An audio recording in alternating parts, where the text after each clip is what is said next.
Milton, Hi, hi. how are you? I'm doing okay.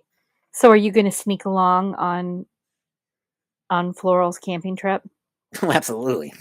My goal is actually going to be to make all the creepy noises because there's young kids.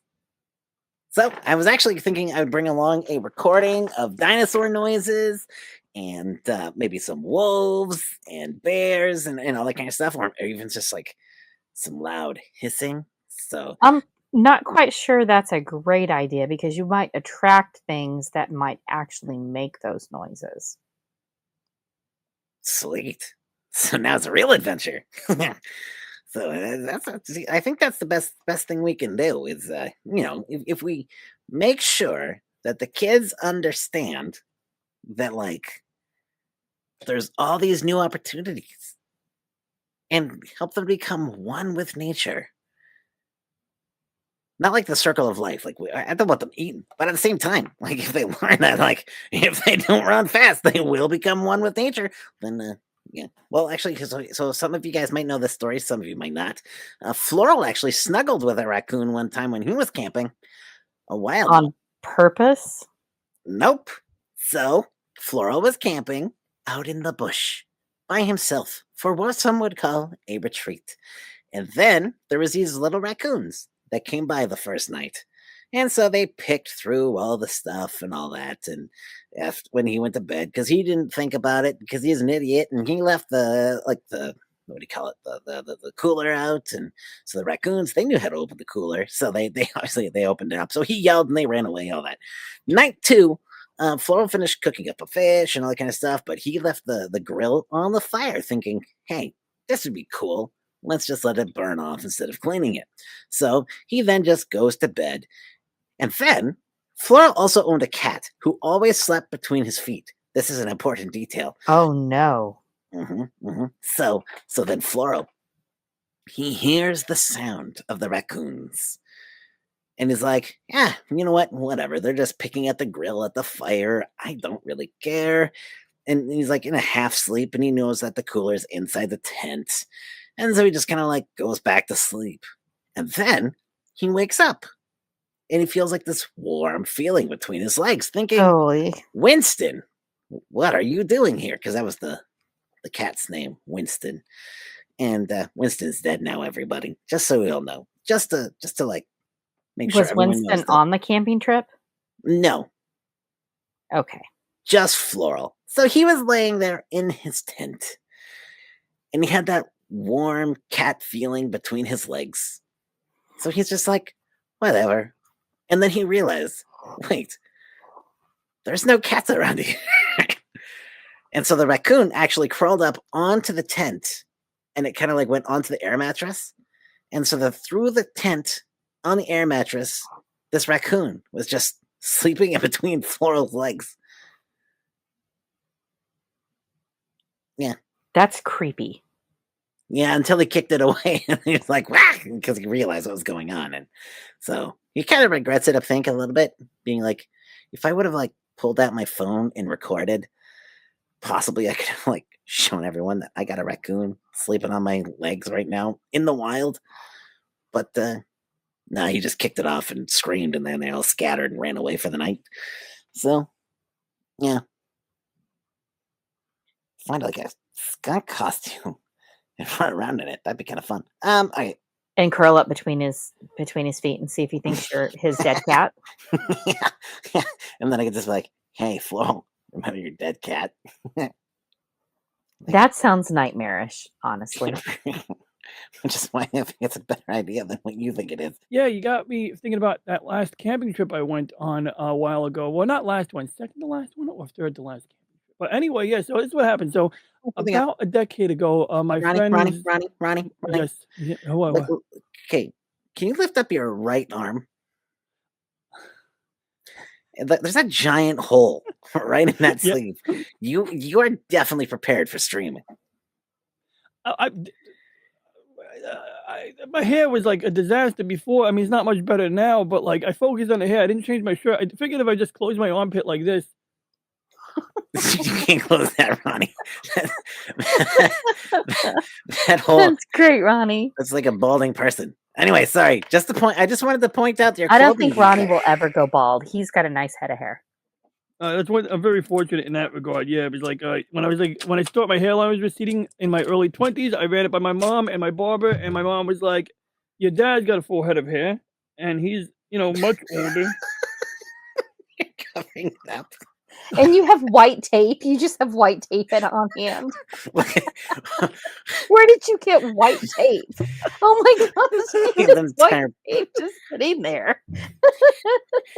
Ronnie, do you have a barrel of white tape just like sitting around waiting for you to plug a hole in your shirt? Why, Just yes, I do. So anyway, the Mm. camping story. So about a decade ago, my friends and I go camping. Let's see here. It was myself, my friend Sam, my friend Cisco. We had two. We had let's see a dude named Patrick, Asian dude. So it's a group of us plus my friend William and his wife, and we had a beautiful big tent, a big beautiful tent. It was tremendous. Anyway, um, and that night, one of the nights, we are harvesting firewood. Now the campsite was situated right off of the Delaware Water Gap, so it was on a patch of flat ground, and on one side you'd have like a road. Actually, I guess your perspective. On one side you'd have like a road here, and then like there would be a hill and a road, and we were here, and then there would be more slope, and that would be the Delaware Water Gap like that. So anyway, slope. But when you go behind the campsite, remember this is Mhm. flat ground. Behind the campsite, it started to get like a bit angular. It wasn't quite as slopey as the ground below. So if we were on this angle, the ground below was like that or something. Like you need a rope to go down it. So Okay. anyway, we had a lot of and below that bank, below that slope is the actual Delaware Water Gap, which is essentially like a small river. And I noticed all throughout that area where we were harvesting this firewood, there were these round stones, which I call them pond stones, but I don't know what they're called, but or river stones, but they look like they were smoothed through years and years of erosion, from the water coming from the road or water going down the hill or the river flooding or anything like that. So anyway, we find a big fat log. We're thinking, okay, that's going to be a lot of fuel. Now, do you know how to do campfires, Wilton? Oh, yeah. Go to So you LA, know find a car, voila.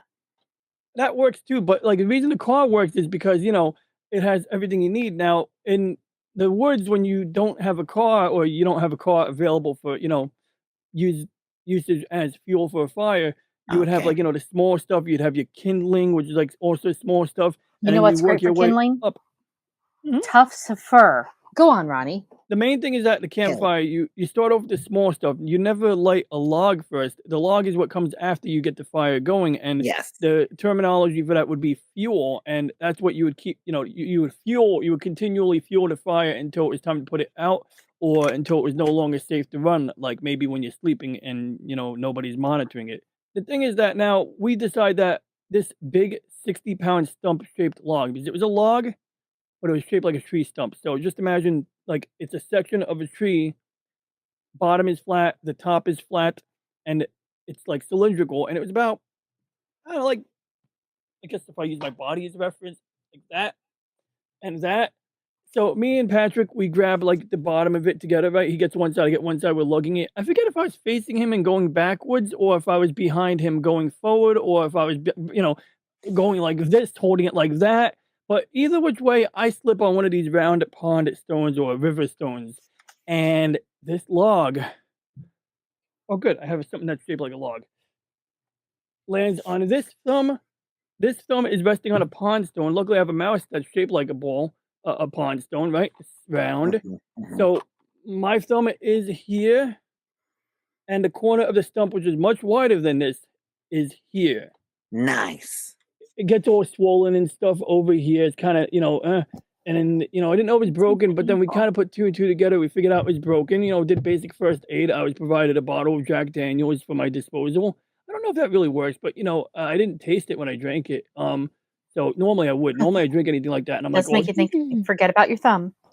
yeah, it kind of worked, I guess. But what was fascinating to me was that I was able to take this thumb and do this with it, but this part could stay stationary and this part would move independently side to side. So that's how Nice. I confirmed that it was, yeah, right. Isn't it? It's pretty cool. And I learned a lot about that. So anyway, the next when we got home, I went to the hospital and the ER on a Sunday gift wrapped it. I'm But that's joking. why you don't carry a log while camping.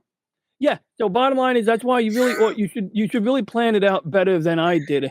And I don't know if you would wear like a armored gauntlet or if you would just maybe use a dolly or maybe you would do something like clear the ground around a log. But I Hmm. think the best solution for us would have been to just get that log or stump shaped log on its side and roll it. That probably would have been like 100 times safer. And You heard Ronnie anyway, here, folks. Roll your logs. Hey there! So what you just watched was a portion of our live show that happens on Wednesdays at 9 p.m. Eastern. Apparently you were too lazy to be there that time, but maybe you'll be there next time. Remember, Wednesdays, 9 p.m. Eastern.